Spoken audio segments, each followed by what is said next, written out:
إن الحمد لله نحمده ونستعينه ونستغفره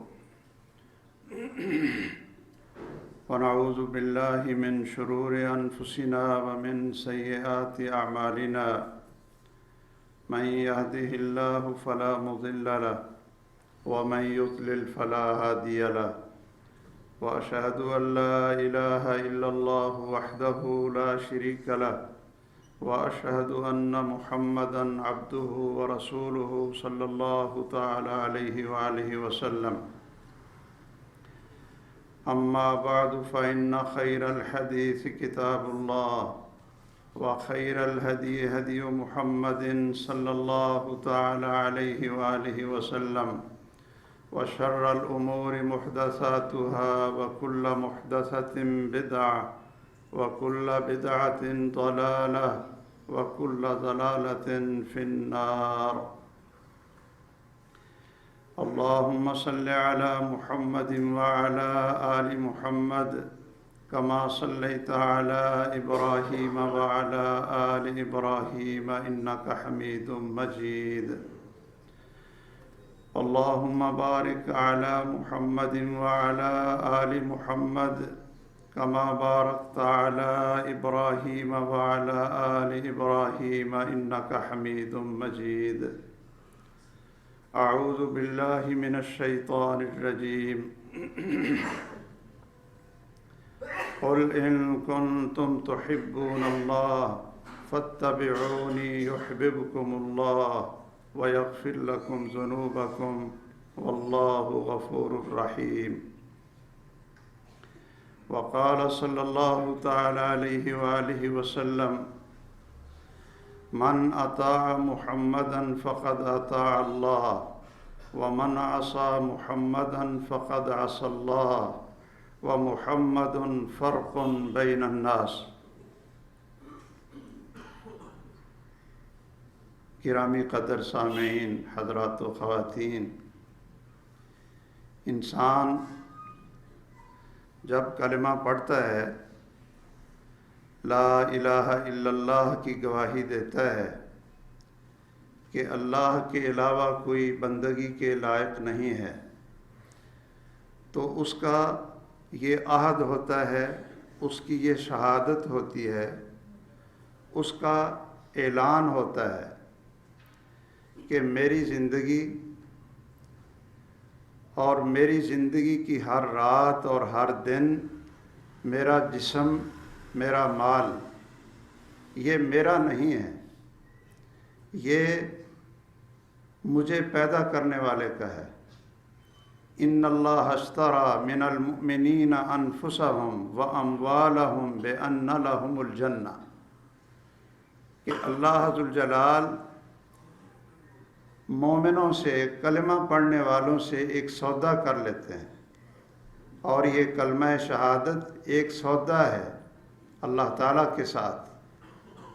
کیا کہ جب سے کلمہ پڑھ لیا تو یہ جان جو اللہ نے دی، جو جسم دیا، اور جو مال اللہ ذوالجلال نے دیا، یہ میرا نہیں،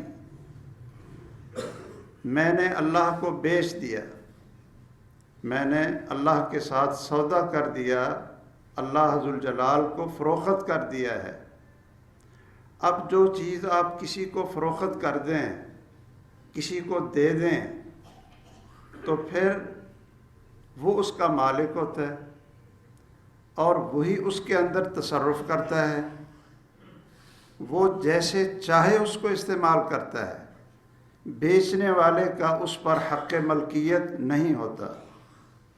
اس لیے جو کلمہ پڑھنے والا ہے، یہ اللہ کے ساتھ اس نے سودا کیا ہے کہ میں نے تجھے خالق، مالک، سچا معبود مانا ہے، اور یہ جان تو نے دی تھی لیکن میں نے تجھے بیچ دی۔ یہ اللہ کا فضل ہے نا، کہ دی بھی اس نے اور پھر ہم اس کو بیچ رہے ہیں، اور مفت نہیں بیچ رہے، مفت نہیں بیچ رہے، مال اس نے دیا ہوتا ہے۔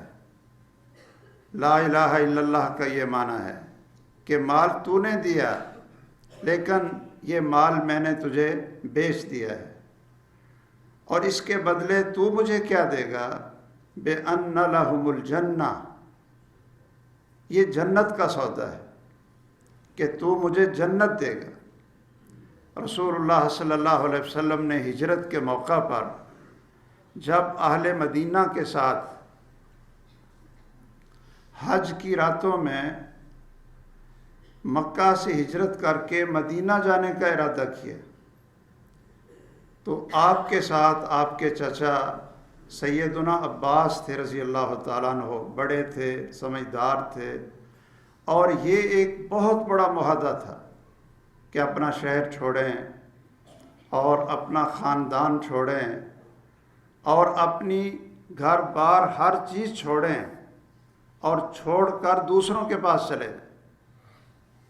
تو سیدنا عباس نے کہا ان لوگوں کو جو مدینہ کے لوگ آپ کو مدینہ لے جانا چاہتے تھے ہجرت کی شکل میں، کہا کہ تم میرے بھتیجے کو محمد صلی اللہ علیہ وسلم کو لے کر جا رہے ہو تو کوئی معاہدہ تو کر لو کہ تم ان کے ساتھ وفا کرو گے، اپنی جانیں اور اپنے مال وہ ان پر قربان کرو گے، ان کے تحفظ کے لیے اپنی قیمتی سی قیمتی چیز کو نچھاور کرو گے، اور اپنے گھر اور مال ہر چیز وہ ان پر قربان کرو گے، ان کے تحفظ کے لیے لڑو گے، خون بہاؤ گے۔ تو وہ سچے مسلمان تھے نا، انہوں نے کہا ہاں جی ہر چیز منظور ہے، ہم یہ ساری شرطیں مانتے ہیں۔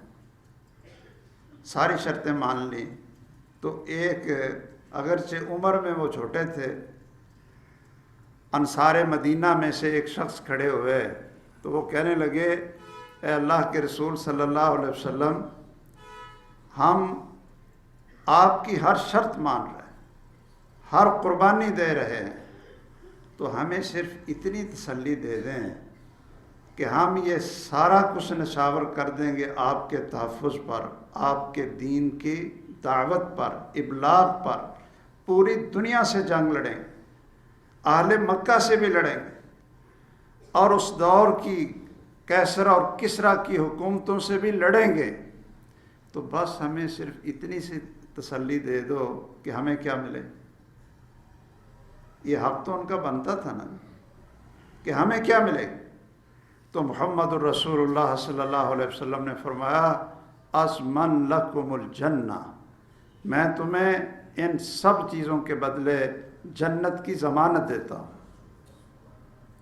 تو جو مسلمان کلمہ پڑھتا ہے، اشہد ان لا الہ الا اللہ پڑھتا ہے، اس نے اللہ کے ساتھ معاہدہ کر لیا ہے، اس نے خرید و فروخت کر لی ہے، اپنی جان اور مال اللہ کے حوالے کر دیا ہے، یہ معنی ہے لا الہ الا اللہ کا۔ اور کس کے بدلے؟ بِأَنَّ لَهُمُ الْجَنَّةَ، کہ اللہ ذوالجلال اس کو جنت کا وارث بنائے گا، جنت الفردوس عطا کرے گا، دنیا کی زندگی تو ختم ہو جائے۔ تو اس معاہدے کے تحت پھر انسان کا جسم، انسان کا مال، اس کی رات، اس کا دن، اس کا کھانا اور پینا، وہ پھر اس کی اپنی مرضی کا نہیں ہوتا، اس نے بیچ دیا اللہ ذوالجلال کو۔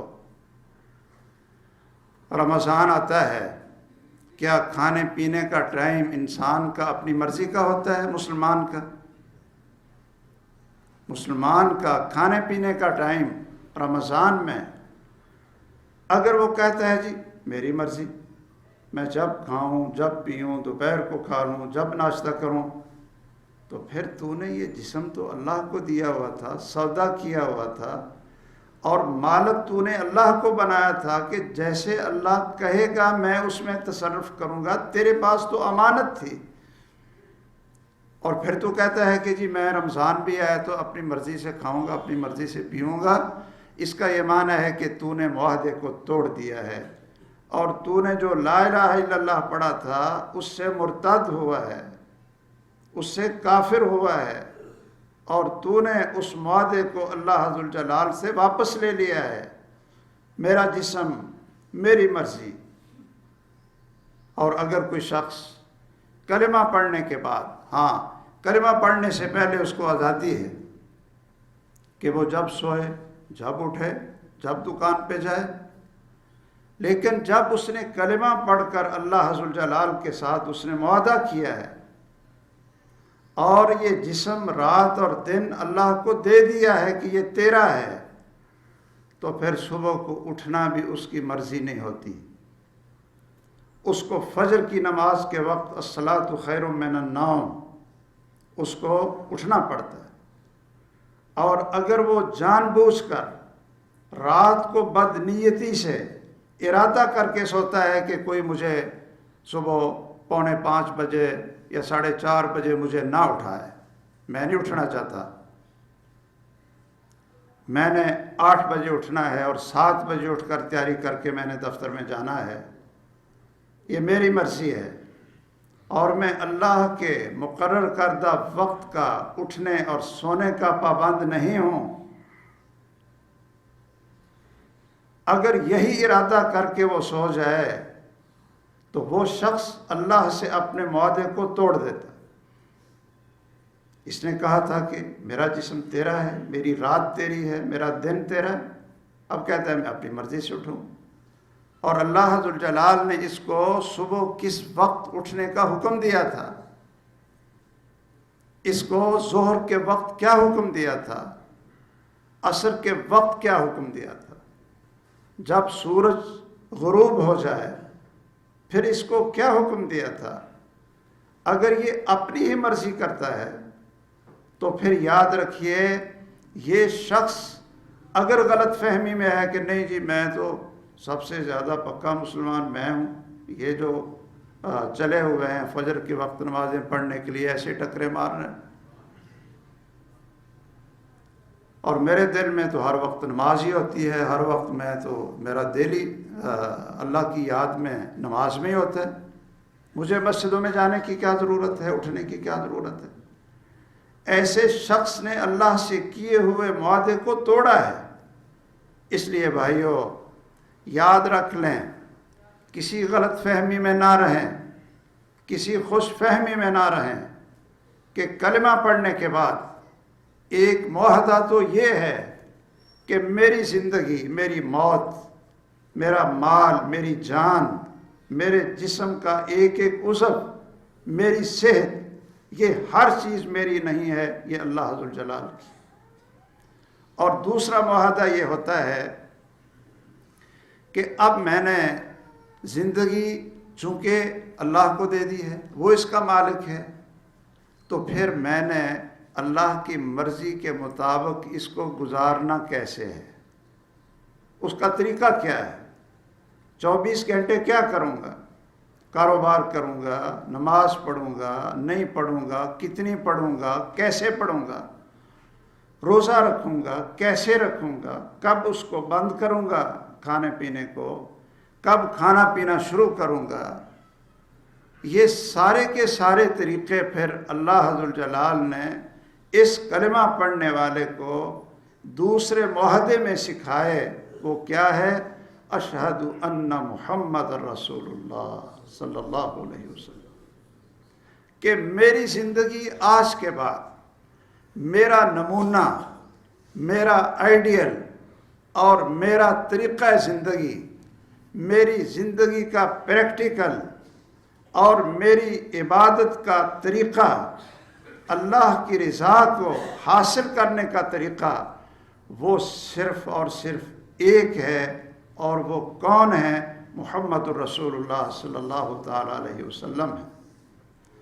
ان سے سب سے بڑھ کر محبت، جس کے دل میں رسول اللہ صلی اللہ علیہ وسلم کی پوری مخلوق سے بڑھ کر محبت نہیں ہے، وہ اشہد ان لا الہ الا اللہ وان محمد الرسول اللہ پڑھنے میں جھوٹا ہے، منافق ہے۔ اس کا یہ کلمہ اللہ کو قبول نہیں۔ جس کے دل میں اس کے اولاد کی، اس کے والدین کی، اس کے خاندان کی محبت یا کسی اور امتی کی محبت یا اس کے کاروبار کی، مال اور دولت کی محبت محمد الرسول اللہ صلی اللہ علیہ وسلم سے زیادہ ہے یا برابر ہے، تو وہ بھی اس کلمے کا منکر ہے، منافق ہے۔ اس نے صرف زبان سے کلمہ پڑھا ہے، اس نے دل سے اقرار نہیں کیا کہ محمد الرسول اللہ، کہ محمد صلی اللہ تعالیٰ علیہ وسلم اللہ کے رسول ہیں۔ اس لیے ساری کائنات سے بڑھ کر آپ کا احترام، آپ کی محبت، آپ کے اوپر اپنی جان اور مال کو فدا کرنا، آپ کے ایک ایک حکم پر، ایک ایک سنت پر اپنی قیمتی سے قیمتی چیز کو نچھاور کر دینا، یہ آپ کے ساتھ محبت ہے، اور اسی کا نام اطاعت اور اتباع ہے۔ اسی کا نام اتباع ہے۔ اگر کوئی شخص یہ دعویٰ کرتا ہے کہ مجھے رسول اللہ صلی اللہ علیہ وسلم کا بڑا احترام ہے، جی بڑا، میں تو ساری دنیا سے بڑا ان کو محترم سمجھتا ہوں، جان دے دیتا ہوں، جی میں تو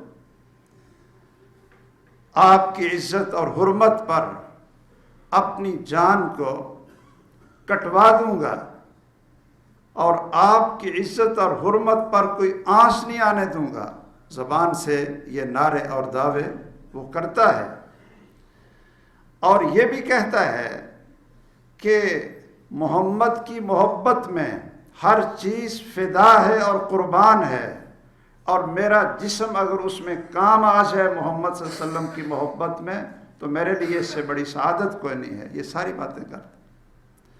اور جب محمد صلی اللہ علیہ وسلم کہتے ہیں کہ 5 وقت نماز پڑھو، کہتا ہے کہ یہ نہیں، یہ کام بھاری ہے۔ جب محمد صلی اللہ علیہ وسلم کہتے ہیں کہ کاروبار اس طرح کرو، یہ حرام ہے، یہ حلال ہے، نہیں، یہ نہیں مجھ سے ہوگا۔ جب محمد صلی اللہ علیہ وسلم کہتے ہیں کہ فلاں ٹائم اٹھو، فلاں ٹائم کھاؤ، فلاں ٹائم سحری کرو، فلاں ٹائم بند کرو، فلاں ٹائم کھانا کھاؤ، کہتا ہے کہ نہیں، یہ بڑا اوکھا کام۔ اچھا، جان دینی یہ مشکل کام ہے یا بات مان لینا زیادہ مشکل کام ہے؟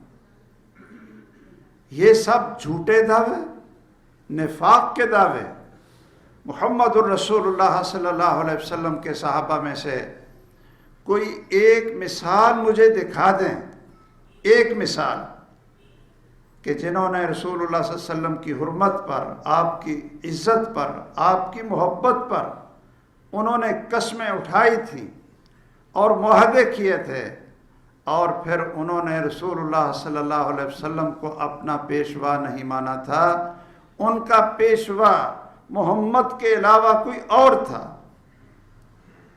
مال اور دولت یہ اس کا بت تھا جس کی وہ پوجا کر رہا تھا، اور اولاد اور بیوی اور رسم و رواج، یہ انسان کا تو ہر قدم پر امتحان ہو جاتا ہے، ہر قدم پر امتحان ہوتا ہے انسان کا کہ یہ کیسا ہے، کیسا نہیں ہے۔ 5 اذانوں میں امتحان ہو جاتا ہے۔ اس لیے بھائیو، اگر محمد الرسول اللہ کا لفظ بولا ہے تو پھر رسول اللہ کا یہ معنی ہے کہ آپ کی جو بات ہوگی، آپ کی جو سنت ہوگی، آپ کا جو فرمان ہوگا، آپ کا جو طریقہ ہوگا، اس پر ہم سوچیں گے بھی نہیں، اس پر ہم سوچیں گے بھی نہیں کہ ایسا ہو سکتا ہے کہ نہیں ہو سکتا۔ بھائی رسول اللہ صلی اللہ علیہ وسلم ایک فرمان جاری کریں اور ہم سوچنا شروع کر دیں یہ ہو سکتا ہے کہ نہیں ہو سکتا، یہ کیسے ہو سکتا ہے، یہ کیسے ہو سکتا ہے۔ بہت سے لوگ ایسے تھے، جب رسول اللہ صلی اللہ علیہ وسلم نے فرمایا کہ اگر کسی پینے والی چیز میں مکھی گر جائے تو اس کو ڈبو دو، اس کے ایک پر میں شفا ہے اللہ نے رکھی ہے اور ایک پر میں زہر رکھا ہے، ایک میں شفا ہے ایک میں بیماری ہے، اور جس میں شفا ہے وہ ایسا تریاق اور زہر ہے کہ وہ بیماری کو ختم کر دیتا ہے، آپ کوئی لیبارٹری سے فارغ نہیں تھے، کوئی میڈیکل کالج یا میڈیسن کے اسپیشلسٹ نہیں تھے، آپ نے یہ بات کہاں سے کہی تھی؟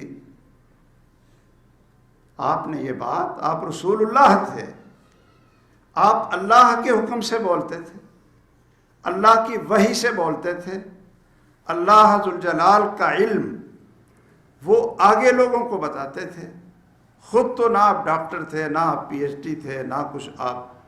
آج اگر یہ میڈیسن کے ماہرین اور دنیا کے یہودی اور عیسائی وہ کہتے ہیں کہ کلونجی کے اندر جی فلاں فلاں بیماریوں کی شفا ہے، تو ہم کہتے ہیں ہاں یہ ٹھیک ہے، کیونکہ یہ لیبارٹریوں میں اور انہوں نے تجربے کیے۔ اور جب یہ بات محمد الرسول اللہ صلی اللہ علیہ وسلم نے کہی تھی، اس وقت جنہوں نے آپ کو رسول اللہ مانا تھا کہ اللہ کا رسول ہے، اللہ کے کہنے سے بولتے ہیں، ان کا علم اپنا نہیں، وہ تو کہیں پڑھے نہیں تھے، ان کا علم اپنا نہیں، ان کا علم کس کا ہے؟ ہمارے خالق اور مالک کا ہے۔ کیا اللہ کے علم سے اوپر اللہ ذوالجلال کی تحقیق، میں تحقیق نہیں کہتا، وہ تو یعنی تجربوں سے انسان حاصل کرتا ہے نا، اللہ کو تو تجربے کی ضرورت نہیں نا، اللہ کا علم کہیں، اللہ کے علم سے بڑھ کر پوری دنیا کی کوئی ریسرچ اونچی نہیں ہے۔ یہ دنیا کو جو ریسرچ کا طریقہ تھوڑ بہت دیا ہے، وہ کس نے دیا ہے جی؟ وہ اللہ تعالیٰ نے دیا۔ تو اللہ کی بات، اس میں کوئی شک کرے جو رسول اللہ نے کہی ہو، جو رسول اللہ نے کہی ہو، محمد الرسول اللہ، اس سے بڑا تو مرتد کوئی نہیں ہوتا۔ آپ نے جب یہ کہا تھا کہ میں رات کے تھوڑے سے حصے میں بیت المقدس بھی گیا ہوں اور جنت بھی دیکھی، آسمانوں پہ بھی گیا ہوں اور انبیاء کو ملا ہوں، فرشتوں کو دیکھا ہے کہ وہ ساتوں آسمانوں کے اوپر ہر قدم پر ہر فرشتہ سجدے میں پڑا ہوا تھا، بیت المعمور کو دیکھا ہے کہ فرشتے بیت المعمور میں سجدہ کرنے میں لائنیں لگی ہوئی تھیں کہ زندگی میں ایک دفعہ وہاں سجدے کا موقع ملتا ہے بیت المعمور میں، اور پھر ساری زندگی فرشتوں کو سجدے کا موقع ہی نہیں ملتا۔ تو جو مسلمان تھے ان کو رسول اللہ صلی اللہ علیہ وسلم نے بتایا، صدیق تھے، تصدیق کرنے والے، سمعنا و اطعنا کہنے والے، آپ کی ہر بات پر سمعنا و اطعنا کہنے والے۔ ان سے جب ابو جہل نے، کسی نے جا کر کہا کہ کوئی شخص، آپ ذرا سوال میں فرق سمجھنا، کوئی شخص یہ کہتا ہے کہ ایک بندہ رات کے تھوڑے سے حصے میں بیت المقدس بھی چلا گیا، ساتوں آسمانوں پہ چلا گیا، اور وہ مکہ میں پھر اسی وقت مکہ میں صبح وہاں موجود تھا، تو کیا خیال ہے؟ کہنے لگے یہ تو بالکل غلط ہے، یہ تو نہیں ہو سکتا، 1 مہینے کی مسافت ہے جانے کی، بیت المقدس آنے کی، اوپر والا تو کوئی حساب کتاب ہی کو نہیں، بیت المقدس کو تو سارے جانتے تھے مسافت کتنی ہے کتنی نہیں، آسمانوں میں تو پہلے کوئی گیا ہی نہیں تھا۔ کہنے لگے یہ کیسے ہو سکتا ہے، مہینے جانا، 1 مہینہ آنا سواریوں کے اوپر۔ انہوں نے دل میں سوچا کہ آج ابو بکر پھنس گئے، آج دل میں بڑے خوش ہوئے کہ پھنس گئے، تو فٹ کہا کہ ان خلیلک و صاحبک محمدن صلی اللہ علیہ وسلم یقول ذلک، کہ آپ کا جگری دوست اور آپ کا ساتھ ہر وقت ساتھ رہنے والا محمد صلی اللہ علیہ وسلم یہ کہتا ہے۔ تو پھر ان کا جواب کیا تھا؟ پھر ان کا جواب تھا ہاں اگر وہ کہتے ہیں پھر ٹھیک، اگر وہ کہتے ہیں پھر ٹھیک ہے۔ یہ ہے شہادت محمد الرسول اللہ۔ جب تک انسان کا یہ عقیدہ نہیں بنتا کہ محمد الرسول اللہ صلی اللہ علیہ وسلم کی کسی بات پر نہ شک کیا جا سکتا ہے، نہ اس کی ریسرچ آگے کرنے کی ہمیں ضرورت ہے، اور جب تک عقیدہ نہیں بنتا کہ جو کچھ آپ نے فرما دیا ہے وہ حق ہے اور اس کے ساتھ اختلاف کرنا کفر ہے، اتنی دیر تک انسان کا ایمان نہیں بنتا، نفاق ہوتا ہے۔ میں صرف سمجھانے کے لیے ایک مثال دیتا ہوں کہ رسول اللہ صلی اللہ علیہ وسلم کے بعد صحابہ کرام ہیں۔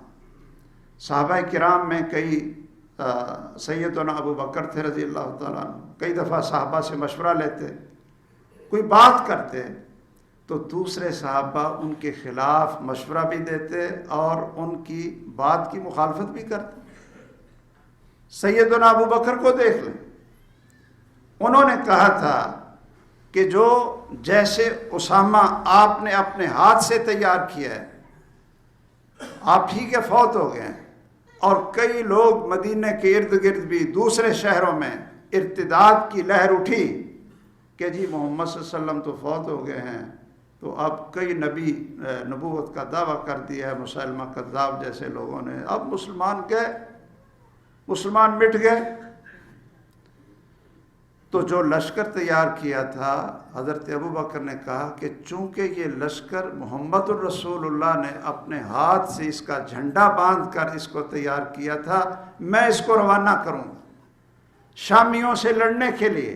اس دور کی بڑی طاقت تھی، شامیوں سے لڑنے کے لیے میں اس کو روانہ کروں گا۔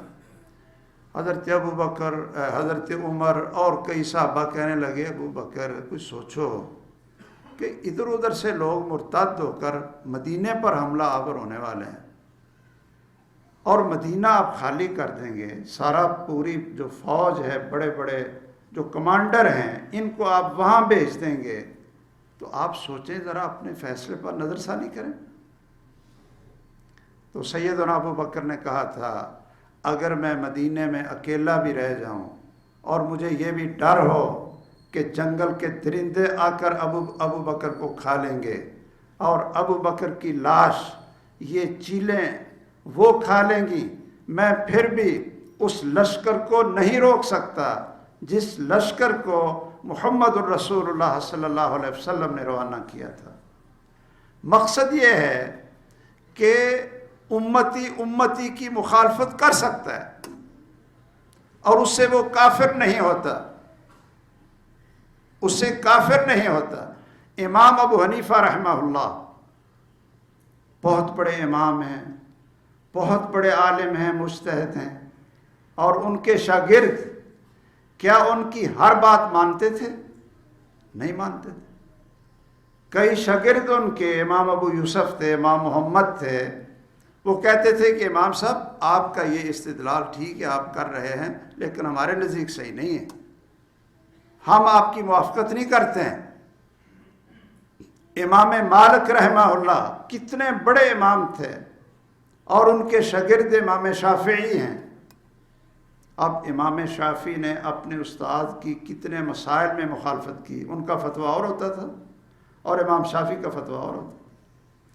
امام شافعی کے شاگرد امام احمد بن حنبل رحمہ اللہ، وہ اپنے استاد کی کئی مسائل میں مخالفت کرتے ہیں اور ان کے خلاف فتویٰ دیتے ہیں۔ امام احمد کے شاگرد امام بخاری رحمہ اللہ، وہ کتنے مسائل میں اپنے امام احمد بن حنبل کے فتوے کو نہیں مانتے اور خود احادیث سے استدلال کر کے ان کے فتوے کے خلاف فتویٰ دیتے ہیں۔ تو کیا شاگردوں کا استاذ کے فتوے کے خلاف فتوے دینے سے ان کے ایمان میں فرق پڑتا ہے؟ کیوں جی؟ ان کے ایمان میں فرق پڑتا ہے؟ استاد کی عزت میں فرق پڑتا ہے؟ نہیں پڑتا۔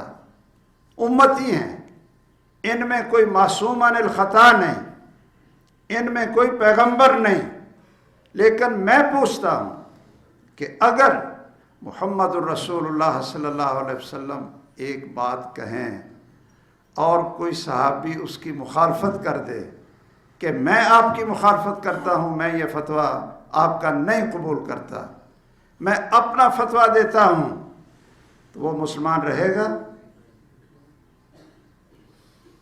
وہ مسلمان رہے گا؟ اس کا ایمان کہاں جائے گا؟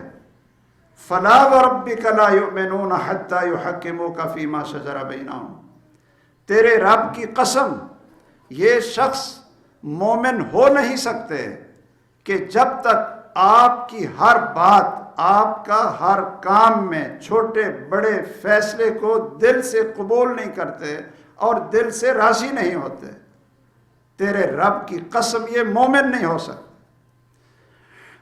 تو عبادت کا راستہ، اللہ کی رضا کا راستہ، اللہ کی بندگی کا راستہ اور جنت کا راستہ صرف ایک ہے، دو نہیں ہیں، چار نہیں ہیں۔ لوگ کہتے ہیں جی چاروں امام حق ہیں، جی ہاں امام حق ہیں، اس میں کوئی شک نہیں، لیکن ہر امام کی ہر بات حق نہیں ہے، وہ غلط ہو سکتی۔ یہ ذرا فرق سمجھ لیں تو انشاءاللہ زندگی بدل جائے گی۔ امام حق ہے، مومن ہیں، علماء ہیں، اور اپنے اجتہاد اور علم کے مطابق وہ فتویٰ دیتے ہیں، غلط بھی دیں ان کو اجر ملے گا۔ فتویٰ غلط بھی ہو جائے ان کو کیا ملے گا؟ اجر ملے گا۔ لیکن ان کی زبان سے نکلا ہوا ہر فتویٰ اور ان کی زبان سے نکلی ہوئی ہر بات وہ حق نہیں ہوتی، غلط بھی ہو سکتی ہے، صحیح بھی ہو سکتی۔ اور کسی کی زبان سے اگر صرف حق نکلتا ہے، غلط نکلتا ہی نہیں ہے، تو وہ صرف ایک ہستی ہے، اور وہ کون ہے؟ محمد الرسول اللہ صلی اللہ علیہ وسلم۔ اس بات کو ذرا اپنے دماغوں میں ڈال کر ہضم کریں، سوچ لیں کہ امتی وہ حق پر ہے، اہل ایمان ہیں، قرآن حدیث کو مانتے ہیں، لیکن ان کی کسی عالم، بڑے سے بڑے عالم اور محدث کی ہر بات وہی نہیں ہوتی، حق نہیں ہوتی، اس میں غلطی ہو سکتی ہے، اللہ اس کو اجر دے گا اس غلطی پر بھی، اس لیے کہ اس کی نیت صحیح ہے۔ لیکن اگر کوئی ہستی ہے کہ جس کی زبان سے نکلی ہوئی بات اللہ کی وحی کا درجہ ہے، اللہ کی وحی ہے، زبان سے نکلی ہوئی بات وہ اللہ کا علم ہے، زبان سے نکلی ہوئی بات وہ حق ہے، اور زبان سے نکلی ہوئی بات وہ غلط اور خطا اور شک والی ہو نہیں سکتی، تو وہ ہمارے نزدیک صرف اور صرف ایک ہستی ہیں، اور وہ کون ہیں؟ محمد الرسول اللہ صلی اللہ علیہ وسلم۔ اس لیے ہمیں چاہیے کہ ہم رسول اللہ صلی اللہ علیہ وسلم کی حدیث کو ایمان سمجھیں، اللہ کی وحی سمجھیں۔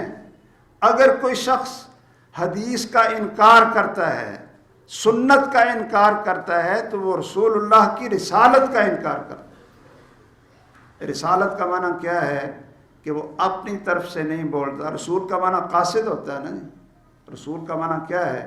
قاصد ہے، اپنی طرف سے نہیں بولتا، اللہ کی طرف سے بولتا ہے۔ اب اگر کوئی منکری حدیث کہتا ہے کہ میں صرف قرآن کو مانتا ہوں، رسول اللہ کی حدیث کو نہیں مانتا، اس کے مرتد اور کافر ہونے میں کوئی فرق نہیں۔ اگر کوئی شخص یہ تسلیم کر لیتا ہے کہ جی حدیث تو ٹھیک ہے، صحیح بخاری میں ہے، حدیث صحیح ہے، صحیح بخاری میں ہے، صحیح مسلم میں ہے، لیکن میرا دل نہیں مان رہا، فلاں امام نے مجھے یہ حدیث ماننے کی اجازت نہیں دی، تو پھر کلمہ کس کا پڑھا تھا آپ نے؟ جب مسلمان ہوئے تھے اس وقت تو اشہد ان محمد رسول اللہ کہا تھا۔ اب حدیث آئی ہے تو کہتے ہو دل نہیں مانتا، دل میں تردد سا آ گیا ہے۔ رسول اللہ کی بات سن کر، آپ کی سنت سن کر دل میں لذت، خوشی اور راحت آنی چاہیے یا پریشانی لگنی چاہیے؟ کیوں جی؟ اگر کسی شخص کے دل میں حدیث سن کر، رسول اللہ صلی اللہ علیہ وسلم کا فرمان سن کر کسی دل میں جلن ہوتی ہے، پریشانی آ جاتی ہے اور وہ تکلیف محسوس کرتا ہے، حرج اور تنگی محسوس کرتا ہے، وہ سمجھ لے اللہ سے استغفار کر لے، توبہ کر لے، وہ مومن نہیں ہے، وہ کافر ہے۔ فَلَا وَرَبِّكَ لَا يُؤْمِنُونَ حَتَّى يُحَكِّمُوكَ فِي مَا شَجَرَ بَيْنَهُمْ ثُمَّ لَا يَجِدُوا فِي أَنفُسِهِمْ حَرَجًا۔ رسول اللہ کی بات سننے کے بعد دل کے اندر تنگی اور گھٹن پیدا ہونا، اللہ قسم اٹھا کر کہتے ہیں کہ یہ مومن نہیں، یہ آپ میرا نام نہ لگا دینا، یہ اللہ کہتے ہیں ثم لا يجدوا في انفسهم حرجا مما قضيت ويسلموا تسلیما۔ رسول اللہ کا فیصلہ سن کر دل کے اندر تنگی آ جائے، وہ شخص اللہ کہتے ہیں کہ میں قسم اٹھا کر کہتا ہوں یہ مومن نہیں، یہ کافر ہے، منافق ہے۔ میں ایک دو مثالیں دیتا ہوں تاکہ ہم اپنے ایمان کو پرکھ لیں، محمد الرسول اللہ صلی اللہ علیہ وسلم نے فرمایا ہے، قرآن نے کہا کہ میرے نبی کے سارے صحابہ جنتی ہیں، خواہ وہ فتح مکہ سے پہلے مسلمان ہوئے یا فتح مکہ کے بعد مسلمان ہوئے، کلم وعد اللہ الحسنہ، سارے کے سارے جنتی ہیں۔ صحیح بخاری میں کہا کہ جو شخص سب سے پہلا باہری جنگ لڑے گا اور باہری جہاز تیار کر کے شامیوں سے جنگ لڑے گا، اللہ ذو الجلال نے ان کے لیے جنت کو واجب کر دیا ہے۔ اور وہ جنگ لڑنے والے، میں اب ایک نام لیتا ہوں تو دیکھنا کہ کس کس دل میں تکلیف ہوتی ہے اور جلن ہوتی ہے اور تنگی ہوتی ہے۔ سیدنا امیر معاویہ رضی اللہ تعالیٰ عنہ صحابی تھے، انہوں نے سب سے پہلے باہری جنگ کے لیے بیڑا تیار کیا اور اللہ کے رسول صلی اللہ علیہ وسلم نے ان کے لیے جنت کے واجب ہونے کی خوشخبری دے دی۔ تو میں آج کہوں کہ امیر معاویہ جنتی ہے، ان کے لیے جنت واجب ہے، کوئی کوتاہی تھی تو اللہ نے ان کی معاف کر دی ہے، مسلمانوں کے امیر المؤمنین اور مسلمانوں کے 20 سال تک متفقہ خلیفہ تھے اور آپ کی وحی لکھتے تھے، جو قرآن نازل ہوتا تھا، اللہ نے ان کو امین بنایا۔ اب یہ باتیں سن کر کسی کو تکلیف ہوتی ہے تو اس کو چاہیے کہ وہ اپنے دل کا زنگ اتارے نا، صاف کرے دل کو، استغفار پڑھے، قرآن پر ایمان لائے اور محمد کو رسول اللہ مان کر آپ کی ہر بات کو تسلیم کرے۔ اس کے دل کو تکلیف ہوتی ہے، جی امیر معاویہ کا نام لیتے، امیر معاویہ کا نام لیتے، امی عائشہ کا نام لیتے۔ امی عائشہ محمد الرسول اللہ صلی اللہ علیہ وسلم کی دنیا میں بھی بیوی تھی، ان کے گھر میں آپ کی وفات ہوئی، ان کی گود میں آپ کا سر تھا جب آپ کی وفات ہوئی، آخری کلمات انہوں نے سنے۔ اب کسی کو امی عائشہ کا نام لیتے تکلیف ہوتی ہے، نام سنتے تو اس میں میرا کیا قصور ہے جی؟ وہ اپنے دل کو ٹٹول لے، غلط فہمی میں نہ رہے اور جو زنگ اور کفر ہے دل کے اندر اس کو صاف کرے۔ اب اگر میں یہ حدیث سناتا ہوں محمد الرسول اللہ صلی اللہ علیہ وسلم کی کہ لوگوں صحیح بخاری کے اندر ہے، صحیح بخاری میں صلو کما رأیتمونی اصلی، نماز ویسے پڑھو جیسے مجھے دیکھتے ہو کہ میں نماز پڑھتا ہوں، نماز پڑھو۔ اب کوئی کہے کہ نماز پڑھ لو، جیسے چاہو پڑھ لو، کوئی فلاں امام نے کہا ہے ویسے پڑھ لو، تیسرے امام نے کہا ہے ویسے پڑھ لو، چوتھے نے کہا ہے ویسے پڑھ لو، اور محمد الرسول اللہ صلی اللہ علیہ وسلم نے کہا ہے جیسے میں پڑھتا ہوں ویسے پڑھو۔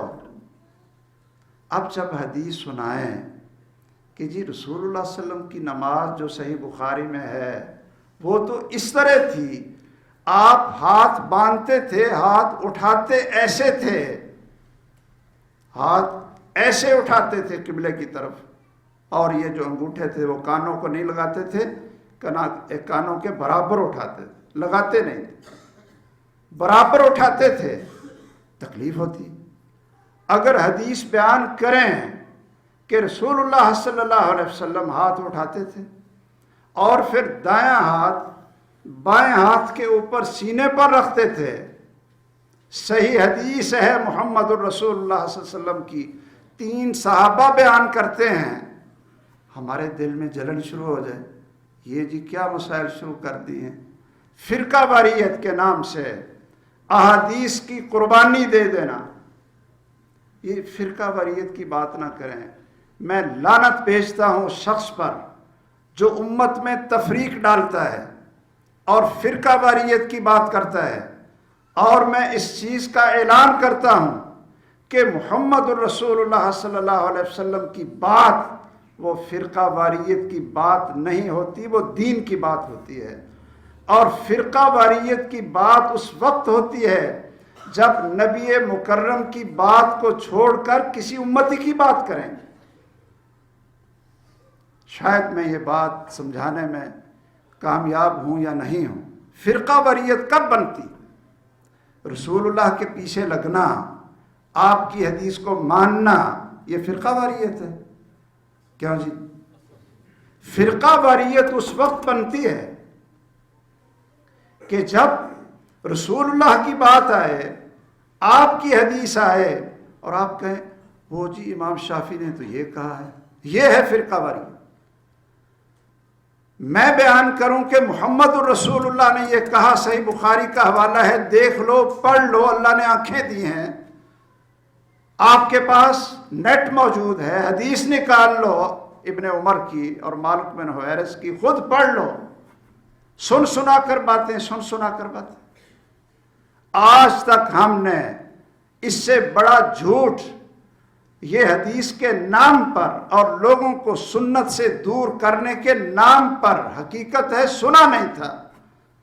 کیا کہتے ہیں جی وہ تو شروع میں جو رفع الیدین کرتے تھے نا، رکوع کو جاتے اٹھتے ہوئے رفع الیدین کرتے تھے، وہ تو بغلوں میں نا وہ بت لے کر آ جاتے تھے، اور آپ نے کہا کہ رفع الیدین کرو تاکہ پتہ چل جائے کہ اس کی بغلوں میں بت ہے کہ نہیں۔ اچھا جی، اس کا حوالہ کدھر ہے؟ تم صحابہ کرام کو اپنے جیسا منافق سمجھتے؟ ابو بکر رضی اللہ تعالیٰ عنہ بت لے کر پیچھے آتے تھے، عمر بن خطاب رضی اللہ تعالیٰ عنہ بت لے کر پیچھے آتے تھے، اور اگر بت رفع الیدین سے گر جاتے ہیں تو وہ تو پہلی دفعہ جب نماز شروع کی تو اسی وقت گر جاتا، رکوع اور سجدے سے گر جاتا۔ ایسا جھوٹ بولنا، ایسا جھوٹ بولنا، ایسی بکواس فرمائی اور اتنی کثرت کے ساتھ کی۔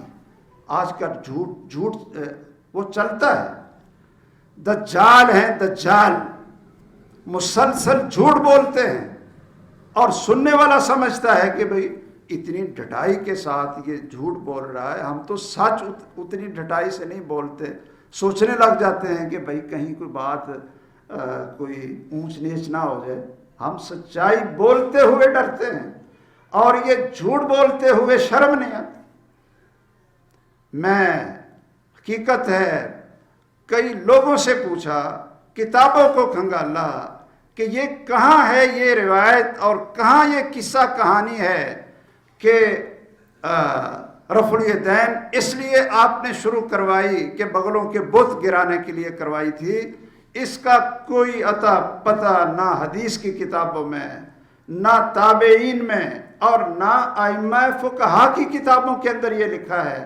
یہ صرف بعد والے بدترین علماء سو نے اس امت کو فرقہ واریت کے اندر تقسیم کرنے والے ظالموں نے اور سنت سے دور رکھنے کے لیے اس طرح کی ہوائی اڑائی اور ہر کان کے اندر داخل کر دی۔ نہیں جی یہ تو بت رکھتے تھے، بت رکھتے تھے۔ محمد الرسول اللہ صلی اللہ علیہ وسلم کی سنت سن کر خوش ہوا کرو، خوش ہو جایا کرو، ایمان بڑھ جائے، اور جب قال رسول اللہ ہو، فعل رسول اللہ ہو، وہ فرقہ واریت نہیں ہوتی۔ ہمارے کئی بھائیوں کو یہ شک رہتا ہے، کہتے ہیں جی آپ صاحب رفع الیدین کی بات کرتے ہیں تو یہ تو فرقہ واریت ہے۔ اچھا، توحید کی بات کرتے ہیں، یہ بھی فرقہ واریت ہے۔ صحابہ کے احترام کی بات کریں، یہ بھی فرقہ واریت ہے۔ لا الہ الا اللہ، غیر اللہ کو سجدہ نہ کرنے کی بات کریں، قبر پرستی کی نفی کریں، انکار کریں، کہتے ہیں یہ فرقہ واریت ہے۔ تو کیا بیان کریں؟ کون سا دین بیان کریں؟ اور یہ اتہام آج صرف میرے اوپر یا ہمارے اوپر نیا نہیں ہے، یہ اتہام محمد رسول اللہ صلی اللہ علیہ وسلم کے اوپر تھا۔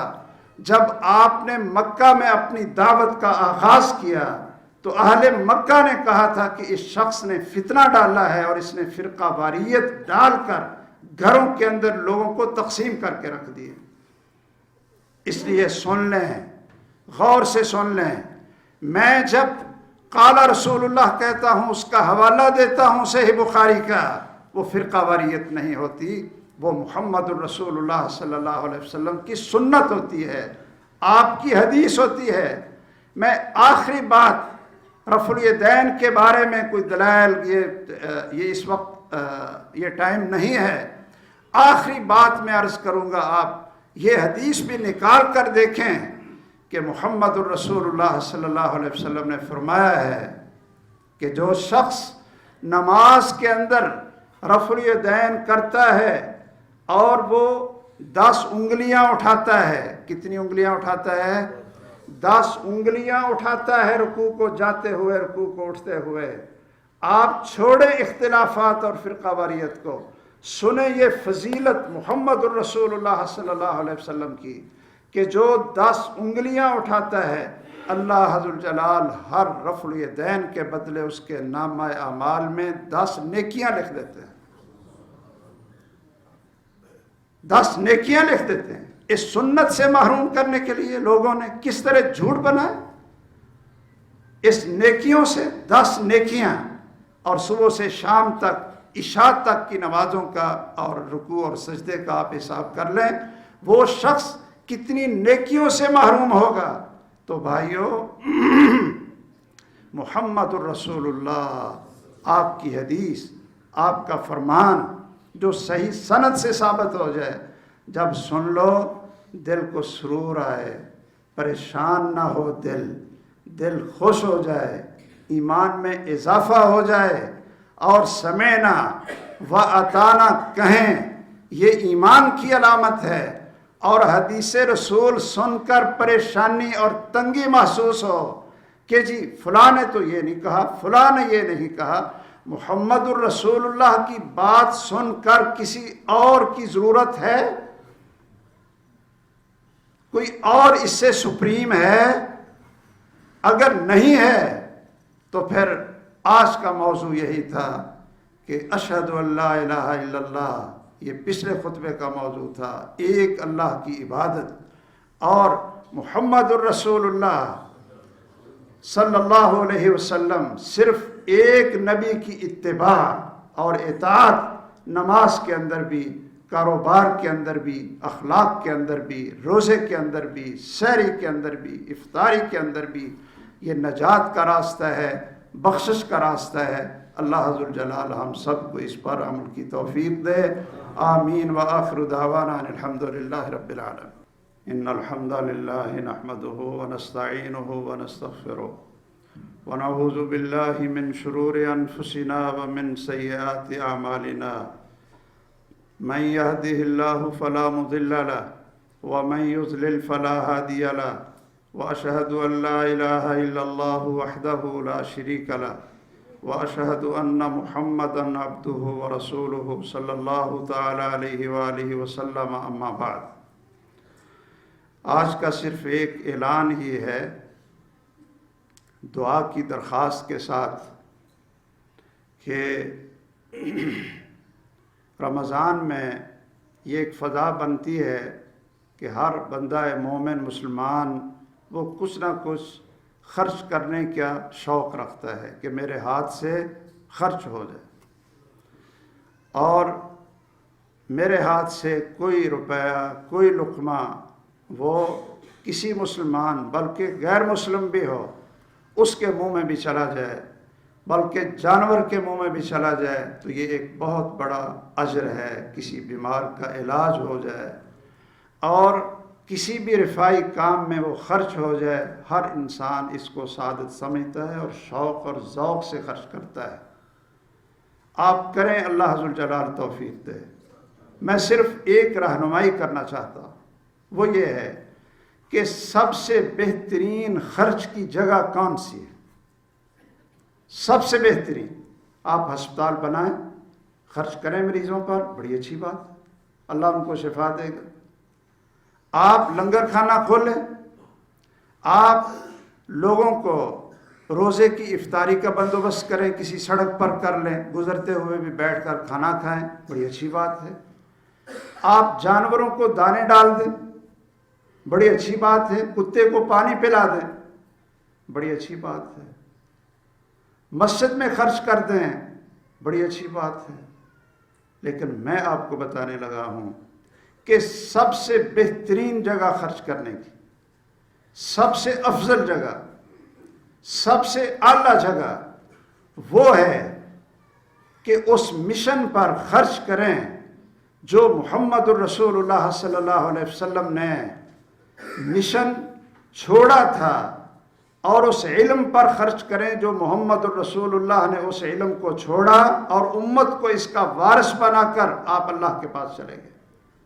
علماء تیار کرنا، علم کی خدمت کرنا، قرآن کے حفظ کے مدرسے پر خرچ کرنا، دینی مدرسے پر خرچ کرنا، علماء تیار کرنا، صحیح راسخ قرآن اور سنت کے ماہر وہ علماء تیار کرنا، قرآن کے حافظ تیار کرنا، اور ریسرچ اسکالر جو اسلام کا دفاع کرنے والے، اسلام کی دعوت دینے والے، جو پیغمبر کا کام تھا، ان پر خرچ کرنا اور تیار کرنا، یہ سب سے بڑا اجر اور سب سے بہترین مصرف ہے۔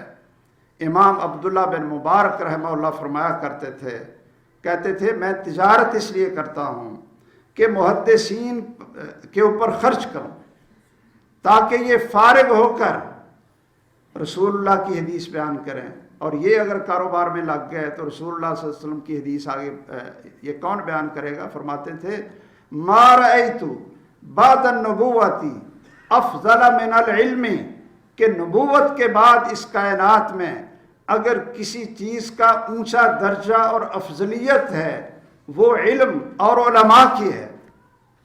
اچھا، ویسے میں آپ سے پوچھتا ہوں کہ ہم اگر ہسپتال کھول لیں، لنگر کھانے کھول لیں، لوگوں کو روزگار دیں، جانوروں کو دانے ڈالیں، تو اسلام کے دشمنوں کو، امریکہ، یورپ، برطانیہ کو کوئی تکلیف ہوتی؟